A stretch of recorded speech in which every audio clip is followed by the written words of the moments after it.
बातमी आहे शिवसेनेच्या दसरा मेळाव्यासंदर्भातली। शिवसेनेचा पारंपरिक दसरा मेळावा छत्रपती शिवाजी महाराज मैदानातच होणार असं वक्तव्य शिवसेना पक्षप्रमुख उद्धव ठाकरेंनी पदाधिकाऱ्यांसमोर केलेलं आहे। उद्धव ठाकरेंची पदाधिकाऱ्यांसोबत शिवसेना भवनामध्ये बैठक पार पडली। दरम्यान दसरा मेळावा शिवतीर्थवरच घेण्याकरता शिवसेना आक्रमक आहे। शिवसेना उपनेते मिलिंद वैद्य यांनी पालिकेकडे मैदान उपलब्धतेसंदर्भात लेखी उत्तर मागितलंय। पहिला अर्ज आमचा आला असून आम्हालाच प्राधान्य मिळावं अशी मागणी या पत्रातून करण्यात आली आहे। शिवसेना उपनेते मिलिंद वैद्य यांचं हे पत्र न्यूज 18 लोकमतच्या हाती आलेलं आहे।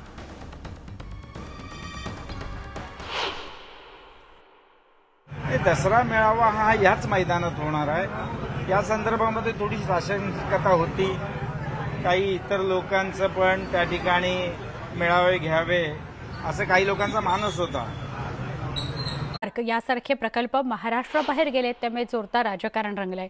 अशातच महाराष्ट्रातील आणखी काही प्रकल्प धूळ खात असल्यानं पुन्हा एकदा काही प्रकल्प राज्याबाहेर जाणार की काय अशा चर्चा रंगतायत। त्याला कारण आहे तत्कालिक सरकारच्या काळात उद्योगासाठी वाटप केलेल्या भूखंडांना स्थगिती दिल्यानं हजारो कोटींची गुंतवणूक ठप्प झाली आहे। औद्योगिक विकास महामंडळानं विविध स्तरावरील वाटपात केलेल्या भूखंडाला स्थगिती दिली आहे।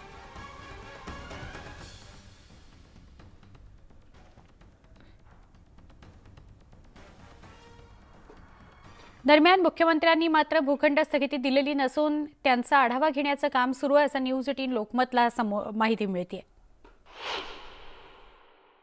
भूखंड आपण दिलेले आहेत ते भूखंड जे आहेत ते त्याचा आढावा म्हणजे त्याची माहिती घेण्याची प्रक्रिया आहे। बाकी स्थगिती त्याला दिलेली नाही आणि तात्काळ तशा प्रकारचे जे काही मी देखील उद्योग मंत्र्यांना संबंधित अधिकाऱ्यांना सूचना केल्या आहेत, निर्देश दिलेले आहेत। आपल्याला जी इन्व्हेस्टमेंट येते आहे ती कुठेही थांबता कामा नये आणि म्हणून त्याला तातडीने चालना देण्याच्या देखील सूचना मिळाल्या। त्यामुळे कुठलाही उद्योग मध्ये जे काही 2-2.5 वर्षामध्ये काही झाल्या असतील विषय मी आता बोलत नाही, परंतु या पुढच्या काळामध्ये उद्योग जे येतील आणि उद्योग करणारे उद्योगपती असतील त्यांना नक्की यामध्ये पूर्ण राज्य सरकारकडून सहकार्य मिळेल।